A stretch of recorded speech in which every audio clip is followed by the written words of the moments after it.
Okay, we are ready. I'm glad we got you out a little bit early, son. I'm gonna tell everybody we're taking you out of a meeting, but we appreciate it absolutely. Assume that we're gonna get started here. We are certainly want to welcome everybody to our November meeting. We're a week off, but certainly because of the holiday, that's understood. We are going to begin as we do. Um, as we say in the country, decent and in order. In the Country Baptist Church, our religious affairs chair, our own Minister Bridget Edwards. Minister Edwards, if you open us up, please. Good evening, Madam President, and to all assembled. Let us go to the throne of grace. Gracious, eternal God and Father, we give thanks to you for yet another day. God, we invoke your presence into this meeting on this evening. God, we ask that you would allow us to increase our understanding. Oh Lord, we pray for those that shall impart knowledge unto us, that you, oh Lord, by your Spirit, would engage them and allow them, Lord, to speak to your people. In Jesus' name we pray. Amen. Amen. Thank you, Minister Edwards. And so we want to, this is a very important topic. It is very near and dear to all of us. And as I watch all the things in education, um, my first thought was to call my senator. I guess some of y'all's on y'all's too. There's that. But we need a person who is fearless when it comes to education and the way that we treat our children. We understand that there have been multiple bills that are going on, and I know that there was a press conference of sorts down in Miami-Dade with UTD and some of the other UPAC and some of the other groups.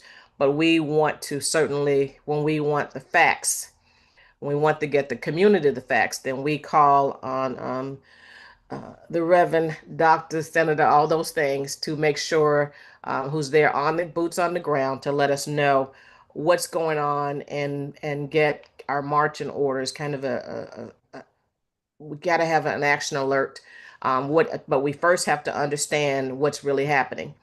And so, with that, I want to go ahead and ask our senator to please tell us what's going on and how we got here. And then at the end, we will discuss what it is we need to do as a community, as an organization, as we move into this space. And with that, our own Senator, Reverend Dr.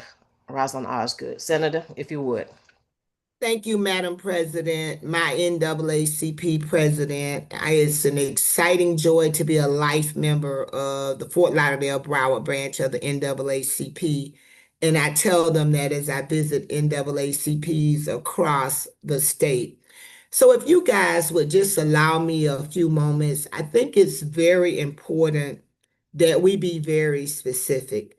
We cannot just allow people to use words without understanding what those words mean. So, right now in the education space, what we're seeing is this whole push for white Christian nationalism. They first rolled it out in Project 2025. They implemented some of the bills in the old big brutal bill. Some of you may call it beautiful. It's nothing beautiful about it. It's the old big brutal bill. And now the state of Florida, the first state, has signed on to what they call the Phoenix Declaration. And I'll explain to you what that is in a moment. When you hear Christian nationalism, that is not the Christianity that we profess, those of us that are Christians. Christian nationalism is this political ideology that blends Christianity, usually a very narrow conservative version of it, with American national identity. So, to be simple, Christian nationalism says that the United States was founded as a Christian nation and should be governed according to Christian principles. But those principles are often defined by whoever the political leader is at that time rather than by the scripture. So when you think about America as a Christian nation and return it to its Christian roots, it's depending on who's saying what those roots are. And if we're really going to be America, should the government only reflect Christian values? How do we exclude all of the other tax-paying brothers and sisters that may choose not to be a Christian? So when we think about this whole Christian nationalism, it excludes anybody that's a non-Christian, Jews, Muslims, atheists. And Madam President, some of us say that we are Christians, but our behavior don't always line up. So it excludes everybody else, and it oftentimes distort Christianity because white Christian nationalism is focused on power and dominance and control rather than any teaching that's tied to Jesus Christ. Jesus Christ was a Jesus of liberation that did not like oppression, that had compassion, that stood for justice and against injustice. So we got to be clear when we hear the word Christian that we don't get duped with it. Christian nationalism is an anti-democratic action because it excludes people and it has people so over the top now. It's why we saw that insurrection on January 6th and the attack on the U.S. Capitol. So I kind of just couch it in my thinking as a modern day cult that we're seeing play out right before us on national television.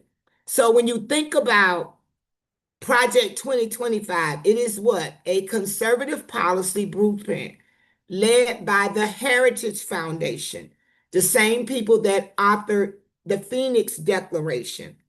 And what they're doing is they're reshaping the whole federal government by reducing all of the safety net programs. That's why the president was withholding SNAP benefits. I don't care if the president, Democrat, Republican, Independent, if the government shut down, you should never withhold money that people need to feed themselves. But it's reducing all the safety net programs. It continues to increase executive control and promote what they call traditional family. So those of us that are single parents like myself, it's not a model for us. You got to have your husband, wife, and your 2 kids. Any other model of family don't work for them. So when we look at the one big brutal bill, and that bill was signed on July 4th of 2025, it began to put much of this vision into law, cutting these social programs, reducing taxes for corporations where they can get higher earnings, reducing funding for education, shifting around the departments of education, eliminating some of the departments of education, increasing border enforcement. This is all of the same plan. All of these things are tied together. And that's what we must understand. We get them in bits and pieces, and then we react because we don't tie them all together. So let me just add one more piece as I moved on. Last legislative session, the House had a bill to have schools of hope co-locate on school campuses. We never had a bill in the Senate. We didn't want to hear the bill. So this legislation came the last 2 days of the session in a budget item. It never went through the whole process that bills go through. So what is the School of Hope? It's a state program targeting struggling public schools. It gives a private charter chain, one private charter chain, access to public buildings, millions in state grants, and access to a $1 million low interest fund loan with minimal oversight and limit control. So for me, as we move forward to talk about education, we can no longer talk about charter school takeovers, say how they taking the money. We have to call it what it is. Christian nationalism, the School of Hope, Project 2025, the one big brutal bill, they all, as it relates to education, drives a thought and policy to privatize education. And Florida is at the leading force of it. And that's why you see us doing all these things first. So if you have the schools of hope, and you know, Madam President, I'm petty, so I'm going to go dig, I'm going to go read. So I found that in the state of Florida, we already gave $500 million to the School of Hope private school privatization effort to take over our schools. We gave them a $1 million loan that they've used about $98 million of. And by the way, I still haven't been able to get somebody to tell me how they pay the loan back and how much interest. So we've already given them that money. So now this policy comes through that says a district must offer unused and underused buildings to schools of hope operator, a charter school franchise like a McDonald's and a Burger King, the same kind of concept. The decision of what goes on moves from the local school board that you and I elect to private companies or whoever they want to put on these boards, but it's our tax dollars. So when you continue to drain the money from the public school system, you see the superintendent laying off people. You see them trying to right-size buildings. All of that is because Tallahassee keeps taking away the money from the public school system. So if you take away all the resources, it almost makes it impossible for the school system to survive. So if you're in a district school, you have to serve every child. You have to hire teachers that are certified. You have to provide ESE services, and you get all of these audits, including Doge. In the schools of hope, you can limit your enrollment. You can enroll who you want to enroll. You can hire uncertified teachers. You don't have to follow any of the regulations, and you can reduce the services. Now, let me just make it clear how insane this is. So, say I'm a traditional public school and I'm going to co-locate with a school of hope. I have 100 students and the school of hope has 100 students. When the state pays the traditional public school, my school, they're going to pay me. I have to put in paperwork for 200 students. Although I have 100 and the school of hope have 100, I have to put in my FTE paperwork and capital outlay for the whole 200 students. They're going to give me the money, and then I have to pass it on to the School of Hope. The 100 students they have, I have to give them the money for those 100 students. But we're on the same campus. But I have to pay for the maintenance. I have to pay for the security. I have to pay for the light. So with my money for my 100 students, I'm going to give them a pot of money that they can pay their owners and their teachers and do whatever they want with the rest of it. But I also have to pay for their maintenance, their facilities, their securities, the lights, and everything else. In what world does that make business sense? It don't. When you get into co-locating, it is a problem to have the two schools in one buildings like that, and they're not on the same page. You can't force charter schools into existing public school buildings and have them co-locate. If a kid gets hurt, who's going to get sued? Who's responsible for dialing 911? Are they going to have the same uniform? What time are they going to go to lunch? It just really, really makes absolutely no sense. But this is all an attempt to privatize our public schools. And when we get into, excuse me, when we get into privatization, let's be clear, it drains our resources. It forces us into larger class sizes. We have less money, so we have fewer counselors. We have fewer electives. You've been hearing Broward District talking about the block schedule and playing with that. That's because they're trying to find money. They're trying to find a way to make the schools work. Some things we're going to have to just stay the course. We got to have the children with their personalizational periods. We can't change the schedule to save money and impact academics. At some point, We just got to stand up and say certain things are non-negotiable. But it also cuts your money to give raises so your teachers and your staff don't stay. And it just causes this whole big problem in the school system. So I will say, before I take questions, we have to start calling it what it is. Schools of Hope is not no public reform. It's not something to help children that are poor. It diverts resources. It decreases our control because we don't vote for the board members, and it outright harms our students. I believe that every student in a school in Florida deserves a school that's fully funded, and that it should be a community-centered school where the community is able to interact and know what's going on. When you think about a school building, that is our asset as taxpayers. Why in the world would we hand it over to a private chain that we don't own, that we didn't even vote to do, that you didn't even get a chance to go on the ballot and say that this was going to take place? It was just something that was put through the weakened education. And who gets hurt the most? We know low income families, Black and brown communities, people where English is not their first language. The students with disabilities, most of the time, they don't even take our students with disabilities that need us most. Rural districts are also impacted by this. So this whole notion of privatizing education is why you saw the state of Florida Department of Education sign some kind of pledge about the Phoenix pledge that they signed.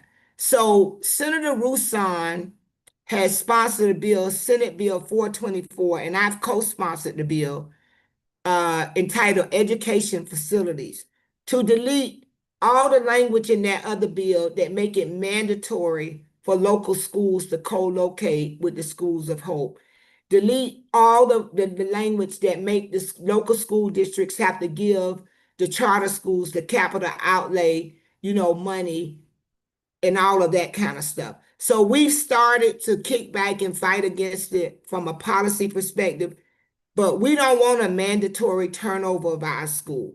We want our local school districts to be in control of our school districts. If they want to cut a deal with a charter school, we want them to do that and be able to negotiate fairly. We don't want to force the co-location. And we want it to go through board approval, because through board approval, there's a time for community input. So you and I will have an opportunity to give our input. And we want to protect the culture and safety of our schools. I wouldn't want a Muslim kid going to a school and being forced to talk about Christianity. That's not the place for it. That's why we have our churches and our mosques and our synagogues. But we have to begin to fight this in a very strong way and call it what it is. Christian nationalism is not the Christianity that we talk about every day. It's so far away from the Bible, they should be ashamed of themselves to even attach the name Christian to it. Because the God of the Bible, the Jesus of the Bible, was loving, compassion, and inclusive, not no hierarchy or superiority.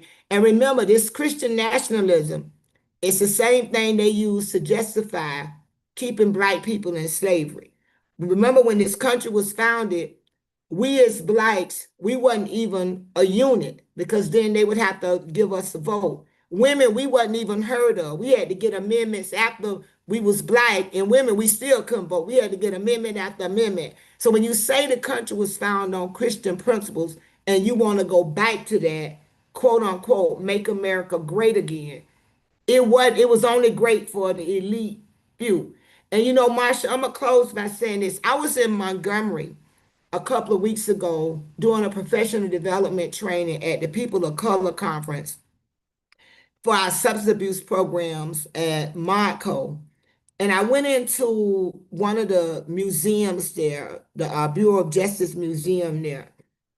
And as I was reading and following what was going on, they talked about how when slaves were freed, they could no longer stay on the plantation.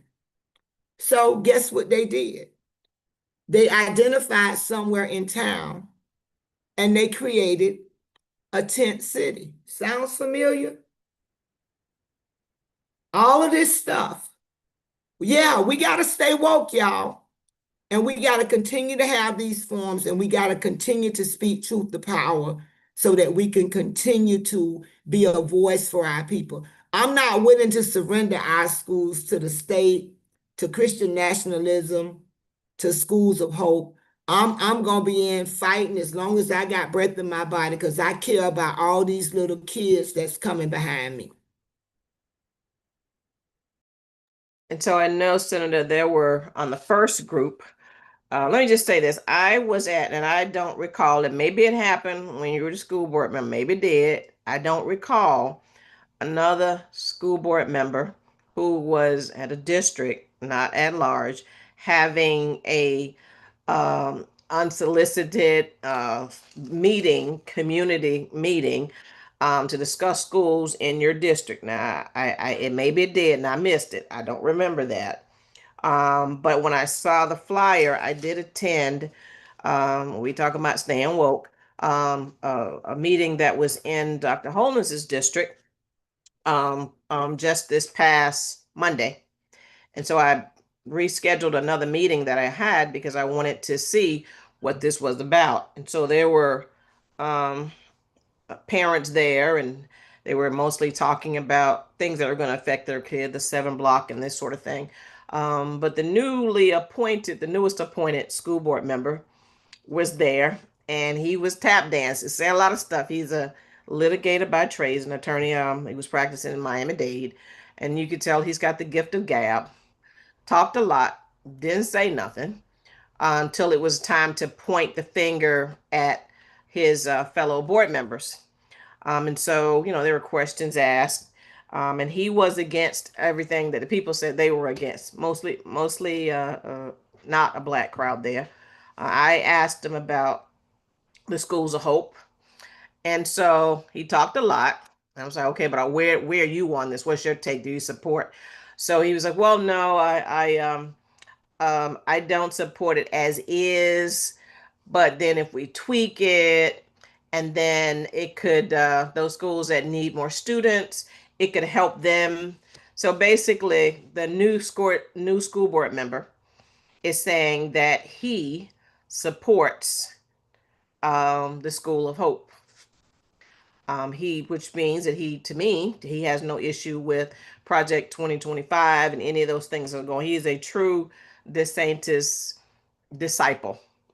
So we have to, how do we make sure the best way that we advocate for, as I'm asking you to speak, I know you're in the Senate now, Doc. I know that, but you were my school board member for a lot of years. Did a lot of good work together. First of all, did that ever happen while you were there? Um, and when should that happen again?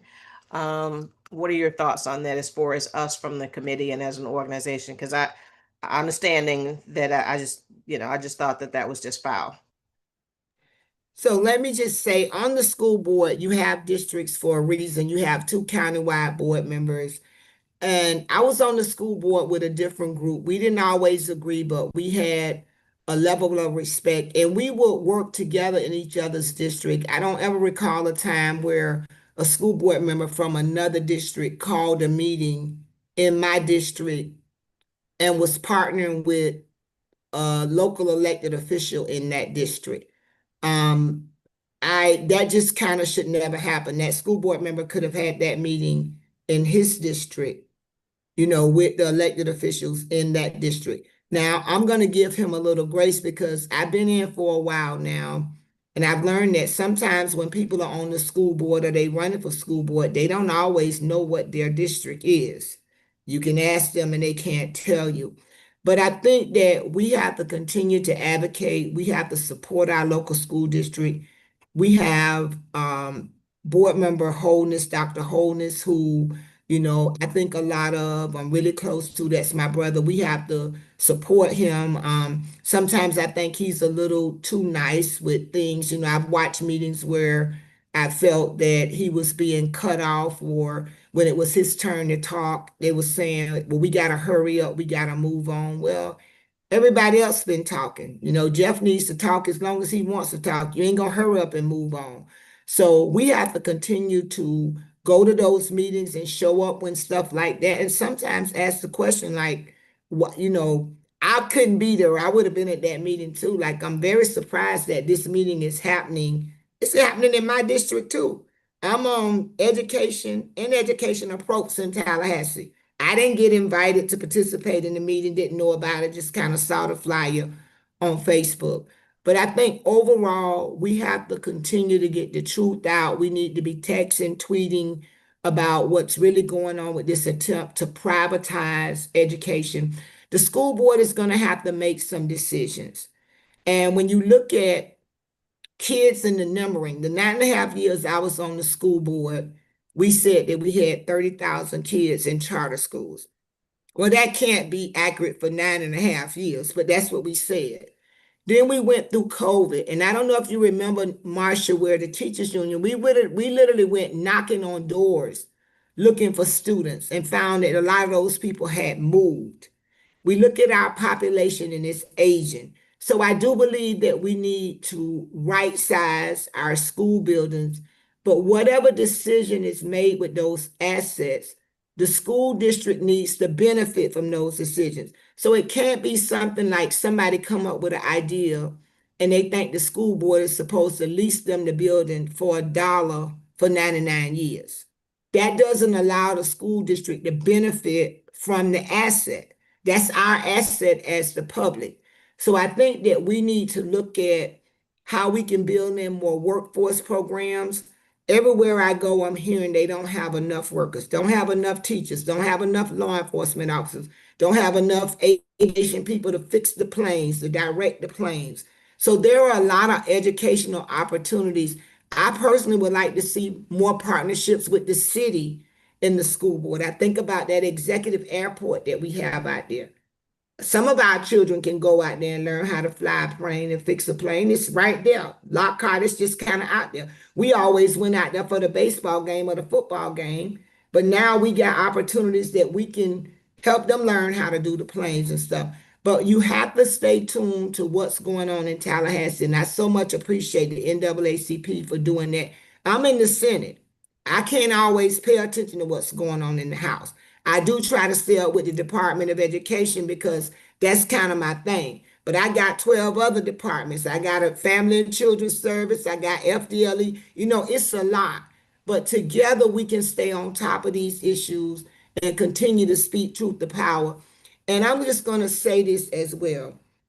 And this is just me. When you are elected official and you're a Black elected official, sometimes you need people to stand up for you too. Thank you for going to that meeting the other night with school board member Dr. Holness. Sometimes you just out here and you fighting all the time for the people. But every now and then you need somebody to stand up for you too. And I just appreciate the NAACP and you for continuing to do that. And I wanted to say that publicly tonight. Yeah, and just so we all know that Dr. Holness does not stand in support of this whole, this Heritage Foundation and its vote, and or any of those such as the Schools of Hope, that so that we'll know this other school board member is up next year. So what he's doing is trying to curry favor and let folk know, or he's trying to fool us. We'll just say that, to say that he's there, and he is. I mean, he didn't answer many other questions.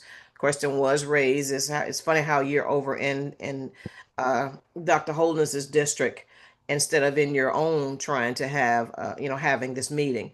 I felt like he was disrespectful, because when you're in a formal setting, you should say, Dr. Holness.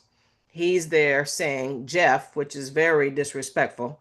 I felt he tried to bait him into speaking, even though it was not. It was, sunshine's a thing. I felt like he was like, "Oh yeah, come up and sit at the table," so that it could appear that he was all in. A very messy, And he is a good soldier to the current administration. And so I don't, tell anybody who to vote for. I just present the facts. So we have to really be mindful.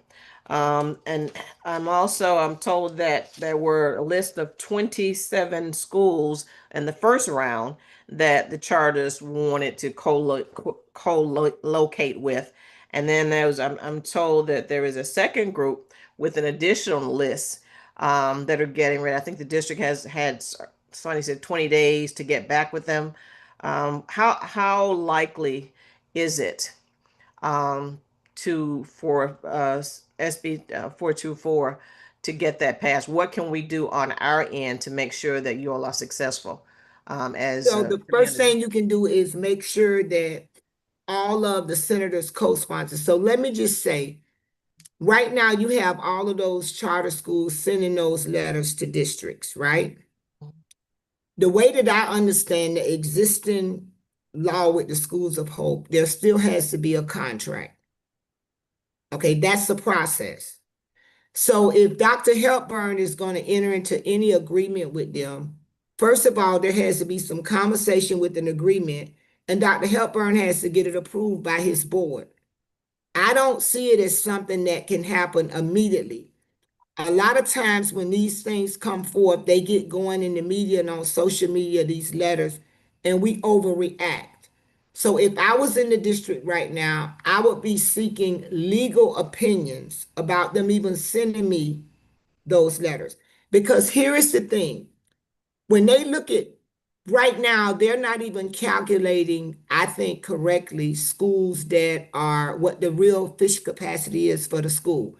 Because they had a school in that school board member's district, the technical school that's in his district on that list. Because the formula that they're using does not account for adult students and it doesn't account for ESC clusters. So you got to get the facts right first before you can make any determination. They were also looking to go after some schools in Western because some legislators that represent that area say, oh, they going after the high performing schools. Remember, the schools of hope whole thing is that they're A schools. So they're not really trying to get schools where they got to do a lot of work because they know that education is not really their focus. So I think we should encourage the school board to do their due diligence with legal, maybe get the NAACP involved. I see it as clear discrimination. It's no way a charter school can move and co-locate and don't have to take all the students. That's discrimination. Don't have to take the students. I guess they only gonna take the Christian students. So I guess now when you go sign your kid up for school, you gotta say what they religion are, and maybe they'll even ask you a card or something to prove it. So if you're looking for a church home, we'll take you at the no, just kidding. But we have to continue to make sure we have the facts with what's going on and not overreact. I would love to see how your lawyers interpret that Schools of Hope statute marcher. If they see it like I do, where there has to be a contract. What I found the loophole in, okay, say if the traditional school is negotiating with the School of Hope and they don't agree, then what is the next step? That's where that's what I don't see. So who then weigh in and say which way the contract should go? It should just die. If the school district can't, in any other contract that they don't agree with, it just go away. But I don't know that that's the case with the Schools of Hope because I know that the person that is the owner of the Schools of Hope also gives a whole heap of money. Notice I didn't say a lot because it's beyond a lot, a whole heap of money to a certain political party's campaign. So it's kind of like a kickback in a sense. If I could say it with a little grace, it's kind of like a kickback in a sense. We I think that the community has to wake up. I see that as I said, United Teachers a Day. I have not, and I must admit, I'm not exactly a fan of the president of BTU. And but we do, in this time, we have to figure out something in order to work together. I will check with our general counsel's office and see. And I also check with our lobbyists to see what is in the works, because it's only, we all know it's leading one direction. We have been, and we suing everybody. And the president CEO said, not only are we suing them, we winning. I.e., Texas, it goes on there. So if we have to catch the questions, please put it in Q&A. But if you may not have any children in the system, but you know of a child, you have family members, or you just care about the children in your community, because we are headed in a very bad direction. Now, I can say that I knew that that whole 7 block thing when I saw the parents that were there, that were advocating. I knew there was going to be a change to that, and that affected their children. But the difference is we don't we're not active, we're too quiet as far as the kids in our community. I was over, Doc, at Virginia Schumann Young on yesterday, and I had an opportunity to see the good things that are happening there. And I know, we a lot of people are trying to get into the different programs. But if I recall, you had the same program put into MLK before you left. I know there was a method to the madness, but can you tell us about the resources that you had put into MLK Elementary before you left? So if you recall, Madam President, this is not Broward County's first time repurposing schools. When I first got elected, we went through the repurposing process. And a part of that process, Walker, MLK, all of those schools were in bad shape. And when I started digging, I realized that there were 100 kids at BSY that was bounded to Walker. So I began to ask myself, how could the kids go to BSY and it's an A school, and Walker was doing very poorly at that time. Well, during that process, I found out, I think it was like 20% of the kids at Walker wasn't coming to school 30% of the time. So that means we had to put a caseworker in there to get them back into school, because if they're not there, you can't teach them. Then I found out that they had this Montessori curriculum over at BSY. So to make a long story short, we ended up putting it at MLK. We kind of convinced the vice principal to come from Virginia Sherman to MLK. And once I found out about the Montessori, I loved it so much that I actually went to the training myself, because it's more project-based and hand-based, and it doesn't group the kids by age. They get to work together across levels, and it's more of a peer type education thing that our kids really love. So the first couple of years that it was in MLK, I think MLK was like fourth or fifth in the state with their math scores, and they just continued to improve with it. So I don't know what changed or how that shifted. I am aware that MLK no longer has Montessori. They changed the name, because Bear was also the middle school for it.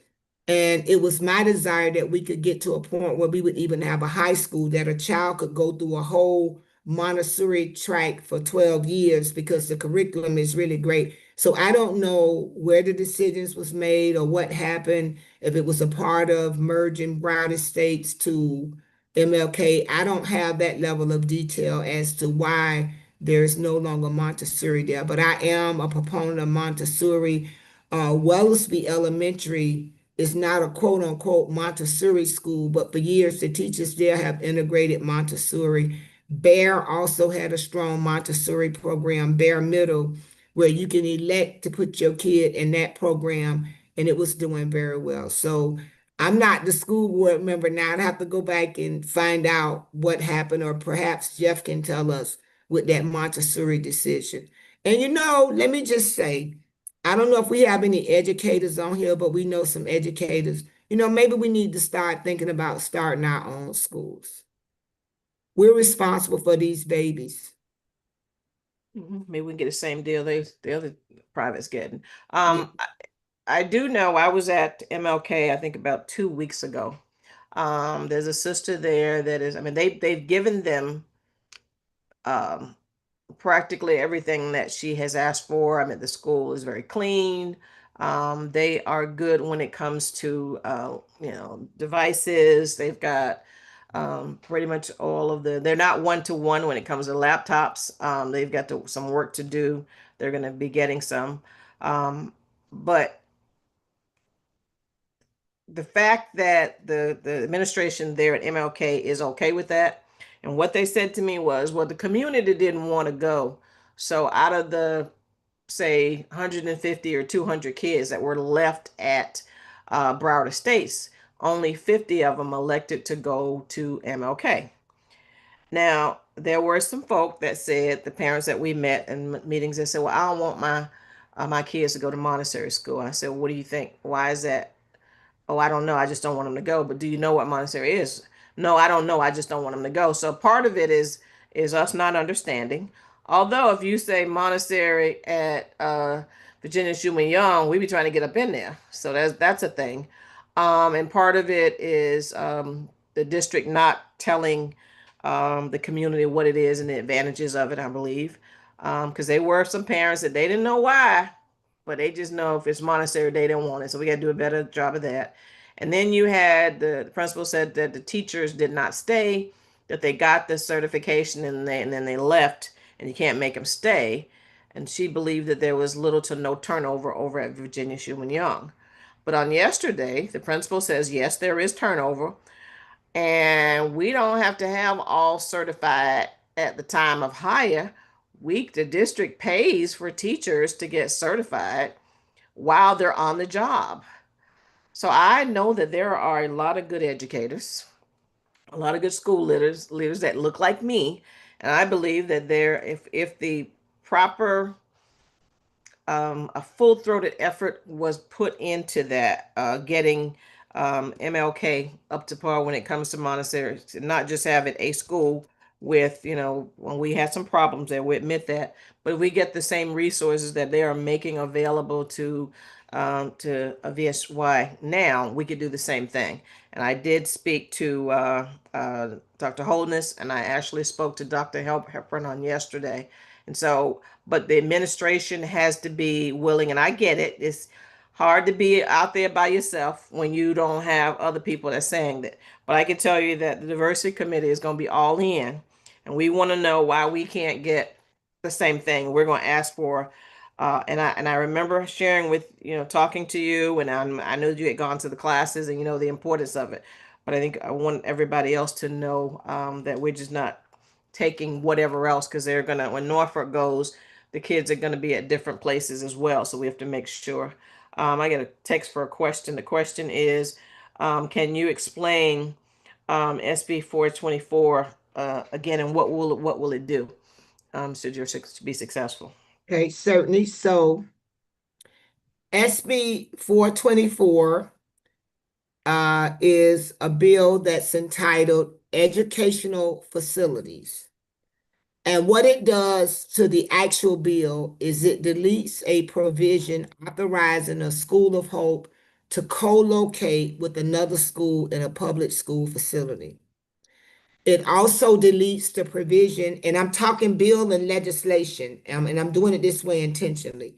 It also deletes the current language in the bill, the provision requiring a school district to permit a school of hope to use an underused, vacant, or surplus district facility.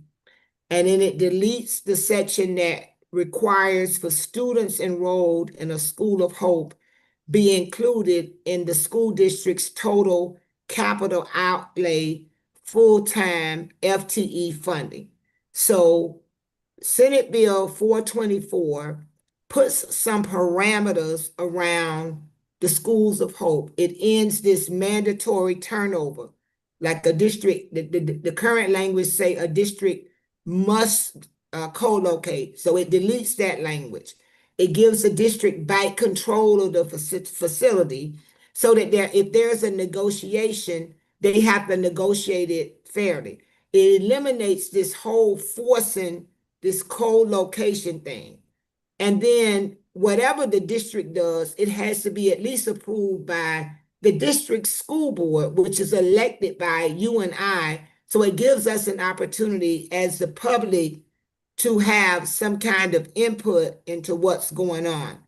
And it also strengthens the oversight of the schools of hope. Like they can't just go in, and take the property from the district in the way that the current language is. So it gives the authority back to the local school board and to us as a people, rather than the way that the bill was just thrown together and the language was pushed through.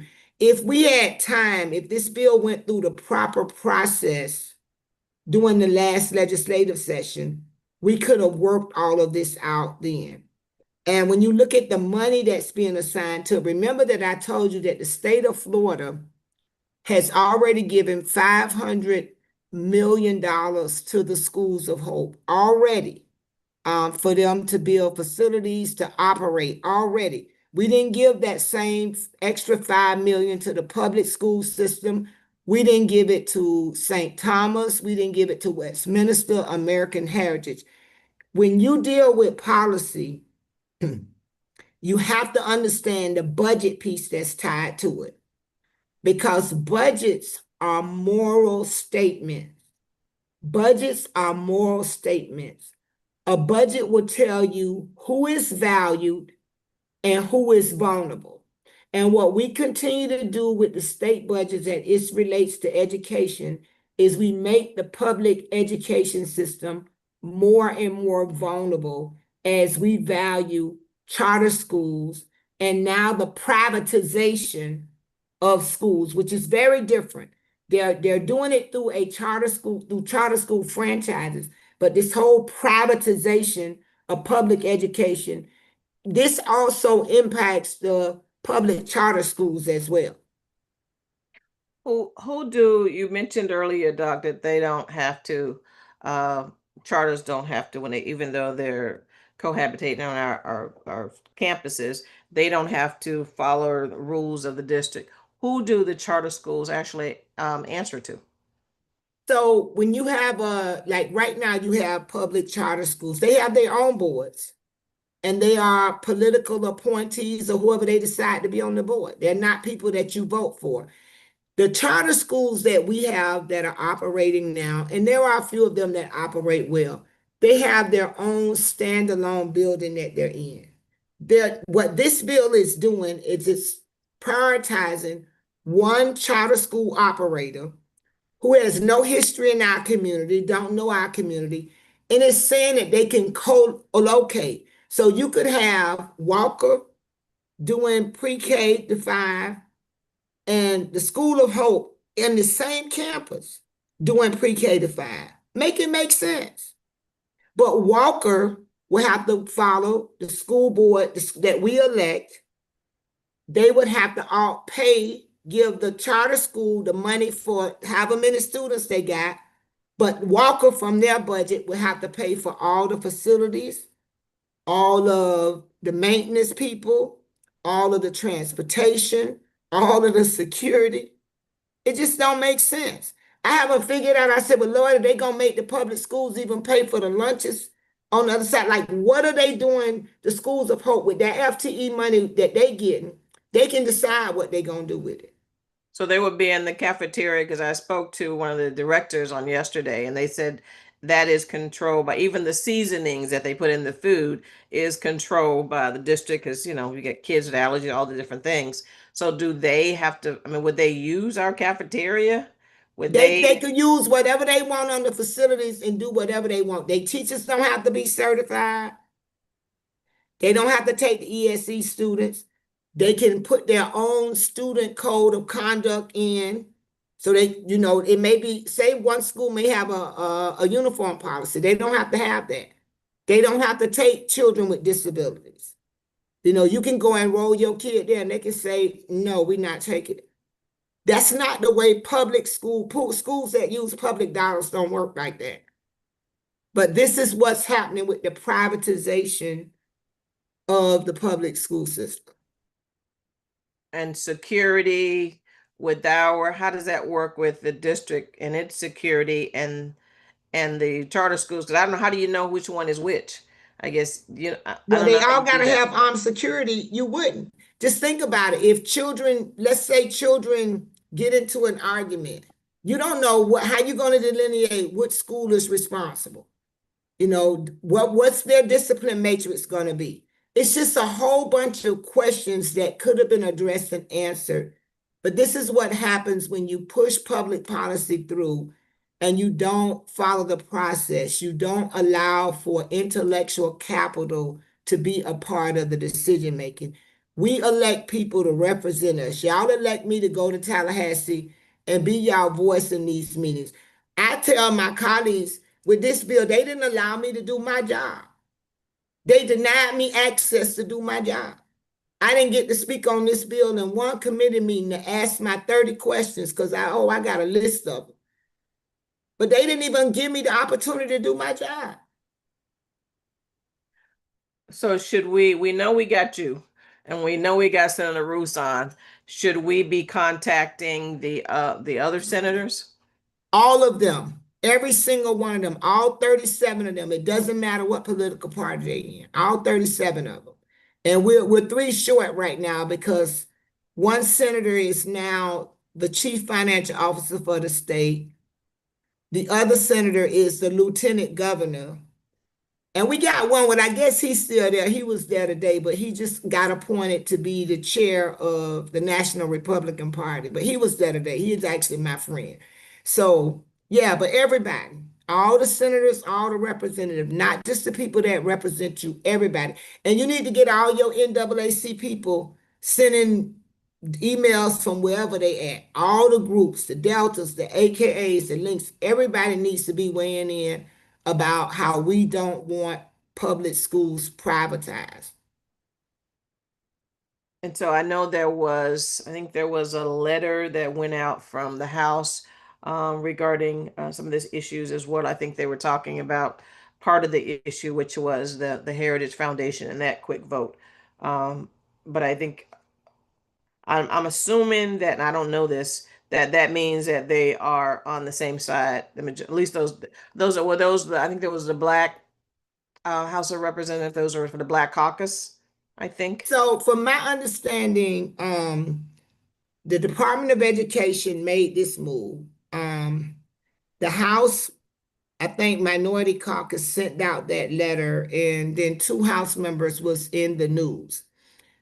On the Senate side, we sometimes wait for more information because if we don't see a bill on our side, we can't, if we don't have a bill, that means it's not coming to the floor.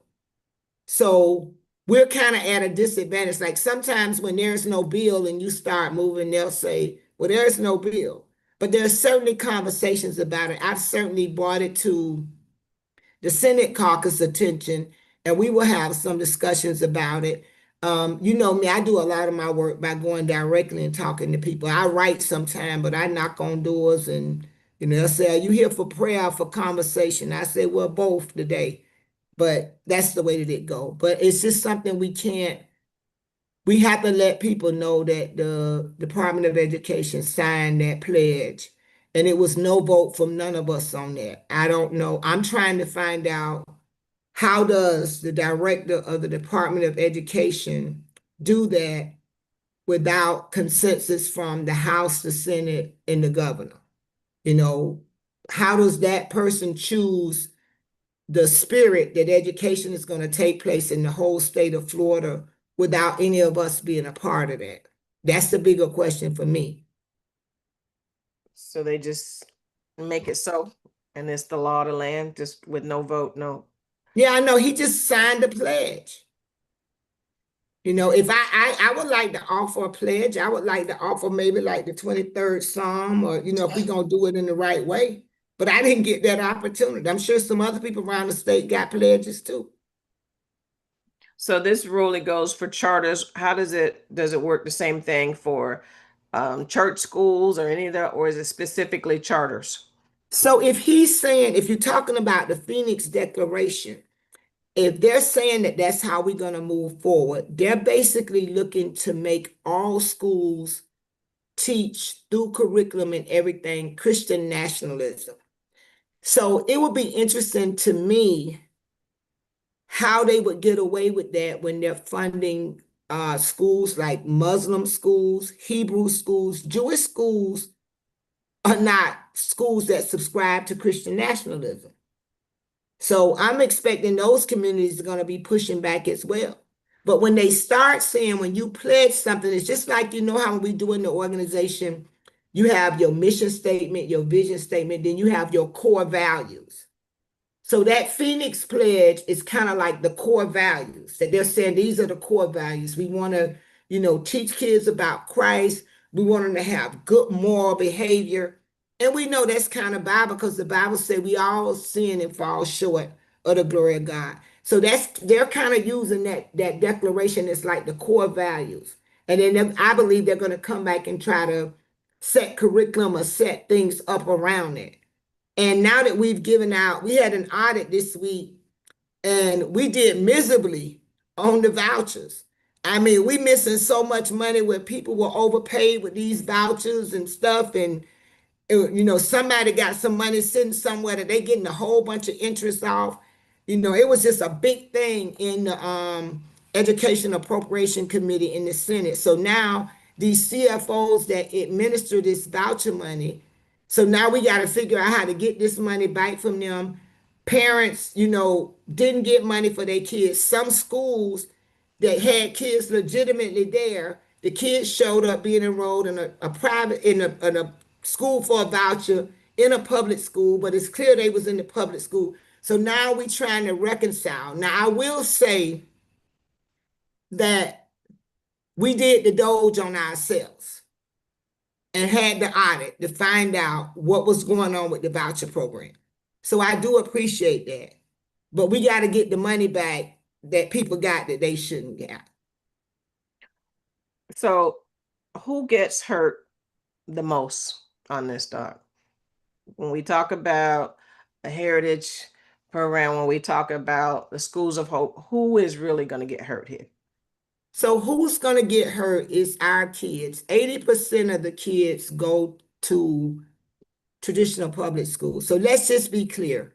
Poor families, Black and brown communities, English language learner students. So that means, in Broward, we have a very diverse student population where, there's a lot of Brazilian students, a lot of students that speak Portuguese, Spanish, Creole, just a variety of languages, students with disabilities. In those schools of hope, in those type of schools, they don't have to have interpreters. They don't have to do things in multiple languages. Also, rural districts. Rural districts have little resources as well when we talk about this. I just think this whole notion of privatizing education, it just allows us, it's just another vehicle to make things less equitable for our students. It kind of broadens this gap of inequity as the way that we do our schools. So if we were going to put forth policy, what we need to do with public education is we need to make an investment. The same 500 million we putting in the schools of hope, let's put that into our public school system. Let's give them something where they have stable funding that they could plan, that they could grow. Let's make sure they have money where they can give high quality staff. When you're on a school board, sometimes you put in a situation where you got to give everybody a 2.5% raise, not because you think they're doing a bad job, but it's literally all the money you have. Can the state not help push down a lot of these old school buildings that were up since the 60s and 70s and help our district modernize these buildings so that they look more attractive, so that kids feel more better, And when we think about our community organizations, and I always get in trouble when I say this, but I'm going to keep saying it. If you're a community organization and you feel like your organization is working with kids, that's what you feel God has called you to do, I'm going to ask you to consider whatever area you want to work in, going and having a conversation with the principals and finding out what the school really needs. If Walker needs help with reading, and I'm running a math program next door to Walker after school, I'm not aligning myself. We got to try to broaden the arms of the school district. We got to be an extension of the school district. Maybe when we think about our programs, we need to start thinking about having a Saturday school somewhere from 9 to 1 where we can get tutoring for our kids. We got to realign ourselves to work better with the school district so that we can extend. Everybody got a program, everybody got an idea. They want to come put it in the district. They want the district to pay them. District don't have money to pay you because we're not giving it to them in Tallahassee. So we need to get that. So don't try to use the district as a come up. They don't have the money to do it. And I'm for Black people getting contracts. I'm for all people getting it through a fair process. But right now, education is so grossly underfunded. Like at Mount Olive, we have the tutoring on Monday night or Tuesday night there. It's free. Nobody's charging the district anything. We got to make the sacrifices that we need for our children. We can't be the ones that's taking the resources. I just get, every time I look around, somebody talking about the community. I'm like, these people don't live here. I'm here, this is where I live. They're not speaking for the community. They don't even know most of the people that live here now. We just got to get it together and put our kids first. That's my why. I wake up every day to make the world a better place for the little boys and the little girls that's coming behind me. That's my why. That's what keeps me going. And I wanted to make it clear that, Dr. Holness, they wanted this, there was a rumor, a lie, I'll just say that he wasn't going out in the community. Now, maybe you're not going out in the community, so you don't be where he is, but that's not true. He is out and about. Now, I was at this meeting the other night, and somebody said, and one of them looked like me, said, "Oh, nobody's having these meetings and these talks." That's not true. Maybe you're not going to those meetings, but before you decide to say whether that's true or not, why don't you, well, you can actually contact his office, and find out where he's going to be, or invite him to your organization to speak if you really want to be concerned about the issues. A lot of people, until it affects you personally, then you have an issue. If somebody's going to say, well, Norfolk Elementary is going to close, and what about the kids? Are we when it was mentioned by the district a year ago that Virginia Schumann Young was no longer going to be a Montessori, they're going to change it from total choice. I was at Fort Lauderdale High, and it was thick, and they had their little T-shirts, and they were together. When they announced that was a plan, I did say to Dr. Hepburn, I was like, that I can't say the word because y'all know. I was like, that ain't gonna work, and I was like, so he was new, and he kind of fell in his lap. I was like, bro, that stuff ain't gonna work. And then when I went to Fort Lauderdale, I was like, mm-hmm. But they came out to advocate for their kids, and they were certainly successful. We've got to do the same, and that means more than just putting something on Facebook or whatever. You've got to make sure that we attend these meetings and get the correct information. If you all have a question, please put your hand up. Doc, I know that there were, and I don't know if it's a state thing, what the district was doing for programming, or is there money to children that are unhoused that the state gives, or is that something that the district was dividing, taking another chunk out of there? But when you were there, or do you all do something with that? So when the district has a whole program called a HEART program. It's a program centered around helping homeless children. And when I say homeless, some of the children are sleeping under the bridge, but some of them, their families are staying in rooms at different places. There is no housing money that comes from the state to the district to actually house kids in that way. Sometimes you have different ways that families can get support. So we had Lauderdale Manors as a resource hub. So a lot of those families would go to Lauderdale Manors and they would see case managers over there. That's the department that Anton Hickson was over. And those case managers would connect them to like Family Success, Marco, other community-based organizations, or if they qualified for women in distress to try to help them get housing. You would have to ask school board member Wholeness what they're doing with that whole resource center, because we also had a clothing bank over there where families could go get clothes, they could go get food. But that's what Lauderdale Manors was turned into doing repurposing. It was turned into a family resource center to provide some of those extra services and wraparound services, counseling for moms and dad and those kinds of things. That's why Watkins and all of them, that was all a part of that at Lauderdale Manor. So I'm not sure what's going on in that building now. But there's nothing that the state does specifically for that. So if they're doing whatever is happening is coming out of that one pot of money that they It's have. coming out of that one pot of money, yes. Okay. All right. And Dr. Holness, I think he's double tasking here. If you can, I'm gonna just give you the opportunity to speak. If you can, just pop on. But Doc, we've got something going on at Modco again this year on this, I believe it's on this coming Saturday. Yep, I need you there by 10 so we can give out our turkeys. We having a free turkey and food giveaway. Send your people through, come through. We're going to be giving out turkeys. We have about 500. We have all the fixings that go with the turkeys. We also going to have vouchers where people can go on Tuesday and get free produce and vegetables and stuff. So we're responding to the government shutdown and the messing with people's SNAP.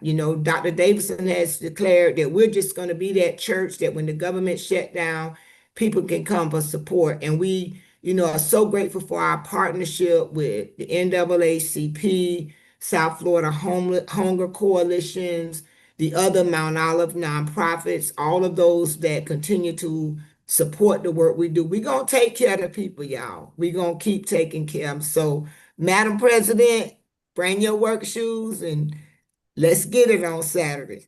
And I won't be the only one from the NAACP. There will be others as well.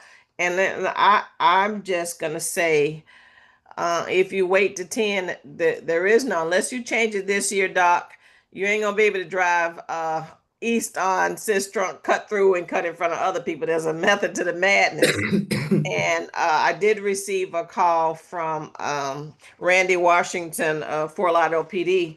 I was like, brother, you need to come early, not at 10, because the line will be long at 10.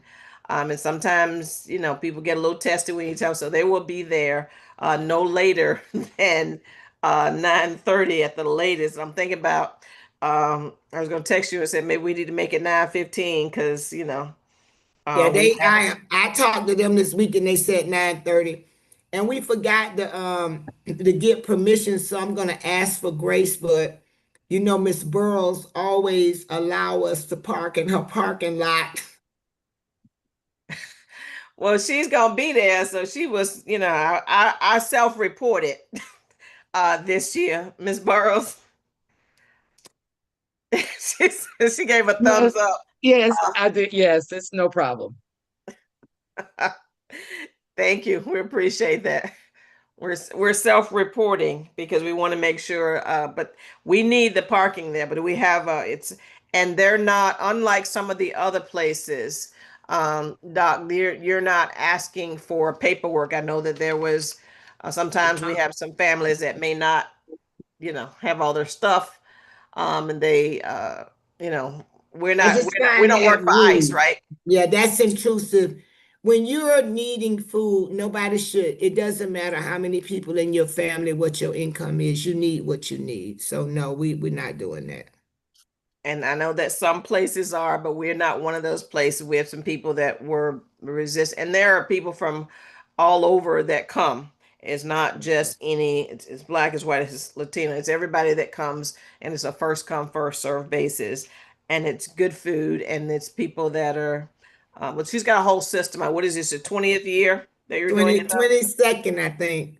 And Yeah. so we have there's a method to the madness, but there's always people in need and nobody's judging you and all those things. And so I know that there are some places that you have to register. There's some places that you have to show your ID, and we had some people who probably were not from originally from here, that were afraid that to come and get the food because they may not have had, certain documents. But we're just, if you're a person and you're there, we just want to make sure that you are taken care of. Is there anything else that you can think of that we need to share, Doc, that we need to be doing?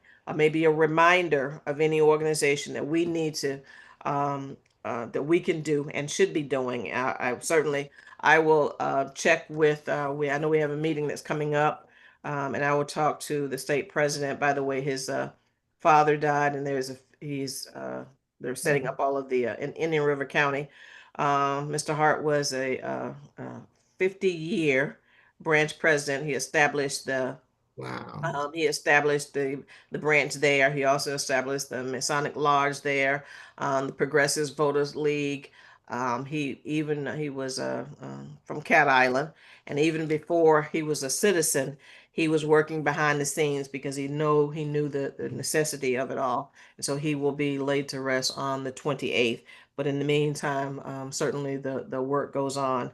I will certainly, and I'll also speak to Pamela regarding the efforts, and I know we're going to be partnering with other organizations as well.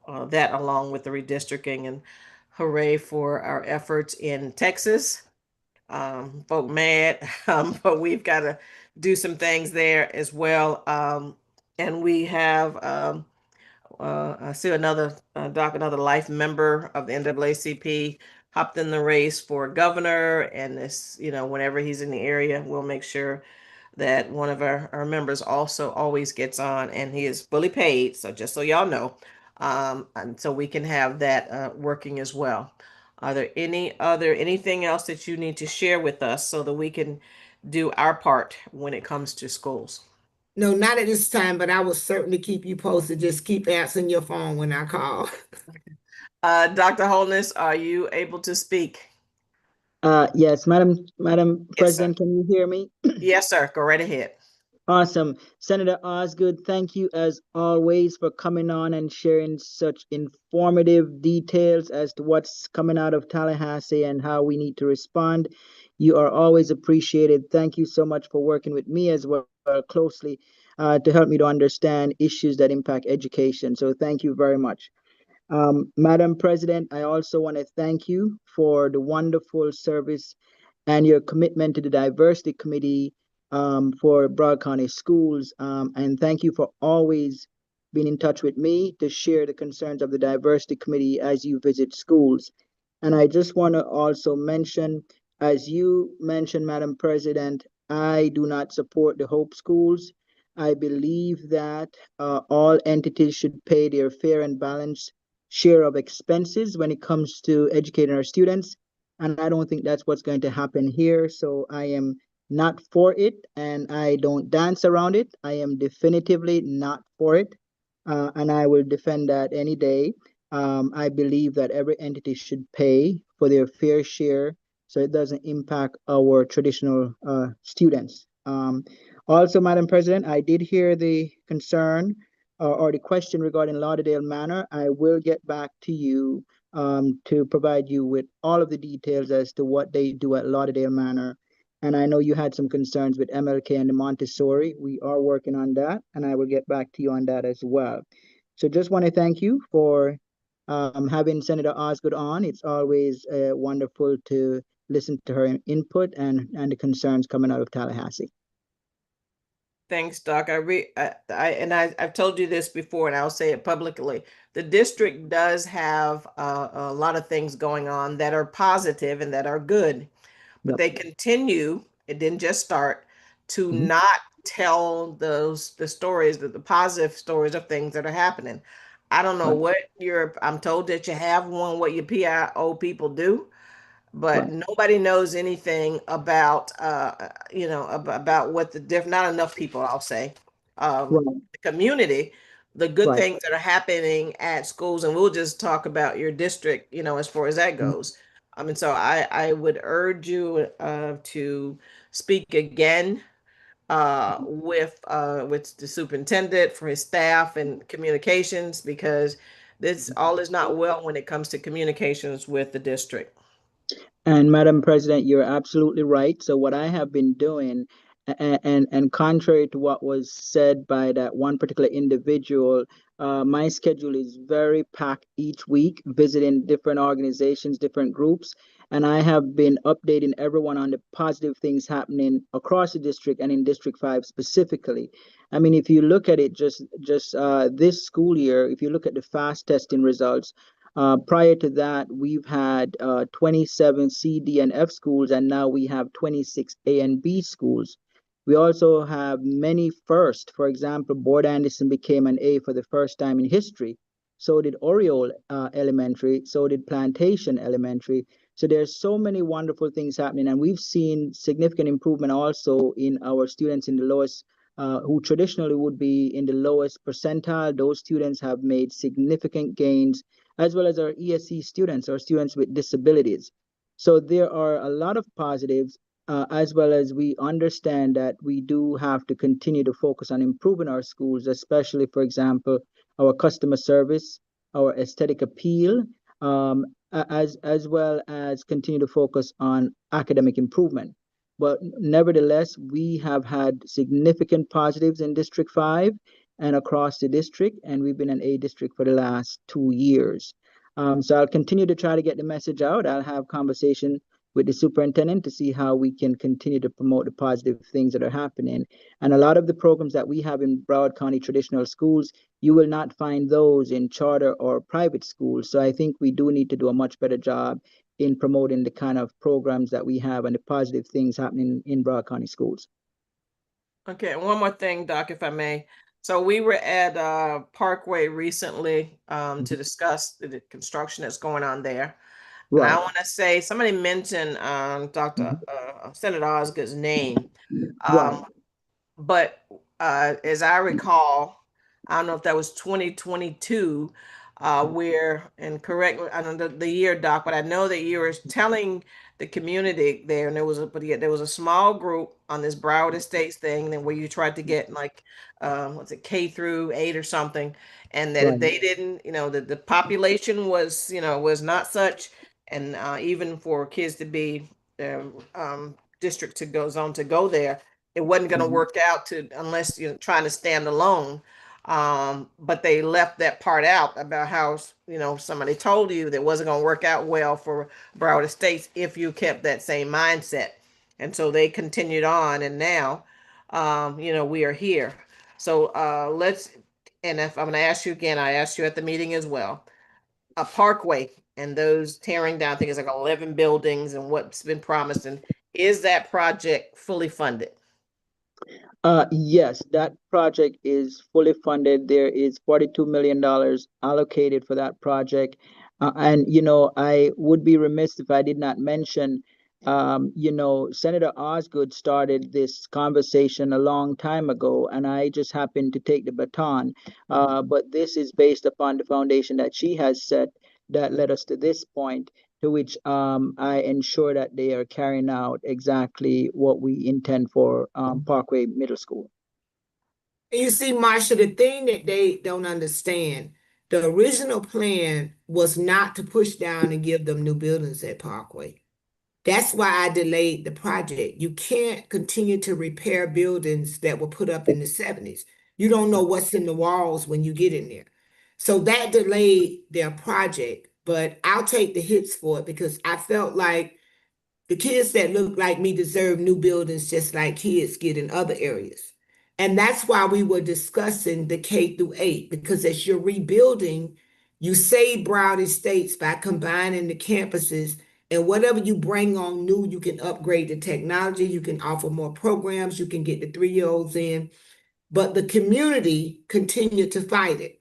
And then they tried to position me saying that I already had the district doing the K-8. I was ignoring the community. So I let them vote. And when they voted, they said they didn't want it. And I said, okay, I'm going to leave it alone. I was leaving. I was at the end of my tenure. So I left it alone. So now we're where we're at. And I think what's most painful about this is a lot of that little group of people who causes you a lot of heartache when you're a school board member trying to do things for kids. They don't have kids in the school system, nor do they really care, I feel, about the kids. They care more about aggravating the school board member or some persona that they have to just fight you all the time. It's no way you can be really listening and caring about kids. And we're saying to you, we have to do something here, or this school is going to shut down. The state is going to take it over, and you continue with the same nonsense. I spent years getting accused of stealing $20 million, and you don't touch any money on the school board. So I tried my best. I'm proud of the things that I was able to accomplish on the school board. I'm proud of the things that Jeff is doing. But it is really difficult sometimes when you're a Black elected official and people vote for you, the majority of them, to lead in the area. But when you're on the school board, everybody always know more about what's going on in the schools when you do. And it's just not true. They don't have access to the information, the data, the things that you're looking at. You're looking at things on a granular level, but they want to come to meetings and dog you. They want to go out and say your name and this and that. And I prefer if people gonna call my name, at least let me be in the room so I can defend myself or say what I gotta say. And I'm still in the state now fighting this same battle. And they still on the same page. Now they know that they got to close the school or repurpose the school. It's done happen. And they still don't see it. It's not Jeff doing it. It wasn't me doing it. It's coming from Tallahassee. I'm there. I'm telling you, this is what they're doing all around the state. But you Right. have that same little group of people. I guarantee you, I can call all 7 of their names because it's the same people every time. And they don't have our children's best interests at heart. They just get that little community over there and they won't sit down and come to the table and work with you. And they just try to aggravate you and fight you and go out and spread erroneous information instead of really using their resources for something constructive to help build our schools and our community. Right. God bless you, Dr. Holness. Thank you, Senator. And Madam President, I just want to mention, long before we repurposed Broad Estates, I spoke with the senator about what's coming out of Tallahassee, and there were already in the background brewing intent to occupy or to do other things with the schools that are under enrolled. So when I get that information, long before we learned of Hope Schools expanding their program, I looked at Broad Estates and I made the decision based upon community input that it would best serve the community if those students are transitioned into MLK and Plantation Elementary for those who wanted that option. And so we've repurposed Broad Estates into a functioning pre-K program along with other community programs such as GED, ESOL, and so on. And I would say thankfully we did it because Broad Estates being significantly under enrolled would likely be one of the schools that would be considered for Hope Schools. So in hindsight, it was a very, very important move that we made with Broad Estates that is significantly beneficial to that community, where that school may not be considered now in terms of Hope School occupancy. So I thank the senator because when we were looking at repurposing schools and Broad Estates came up, I wanted to know everything that's coming out of Tallahassee so I can make a better decision. And she provides me with that. And I think it would be important for, I think, board members, and I'm hoping that they're doing that with other senators and state reps to get as much information that's coming out of Tallahassee, because it's really important to have that sort of concerted effort and information being provided to make the decisions that we make. So long before Hope Schools came up as an issue, I've already learned from the senator that there are things that are brewing in Tallahassee that could impact schools.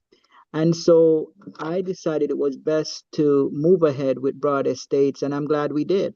So thank you, Senator, for always being there to provide me with the necessary information that I need. She tried to tell you, and it was the Yes, same people. It was the same little yes. people. But thank you, Dr. Holness, and thank you, Senator. Um, and with that, do you want to make any closing remarks, Doc? No, I'm just gonna say thank you and good night. I'm gonna jump off. I'm about an hour and a half, 2 hours late to the Black Caucus, so I need to show up to represent y'all there. But I look forward to seeing you guys on Saturday as we put the smiles on the faces of people in our community that we're able to make sure that they have something on their table for Thanksgiving. You have our continued support, Doc. If all hearts and minds are clear, those of you who have not joined, please make sure that you do. NACPFTLBroward.com. The only thing that's missing from the struggle is you. If you have not already subscribed to our YouTube page, please make sure you do that. NACP Fort Lauderdale Broward spelled out. This video will be up along on our other social media pages. Minister Edwards, if you please. Madam President, and to all assembled, let us go to the Lord in prayer. Gracious Father, we are thankful for what you have allowed us to learn on this evening. God, for this discussion and this increase in our understanding. We beseech you now, Father, in the precious name of our Lord Jesus, asking, oh God, that you would grant covering, knowledge, wisdom, strength, and direct the path of Senator Osgood as she represents your people. God, we pray and lift up our school board member, Dr. Holness, that you would be with him, be with the NAACP and this community as we move forward.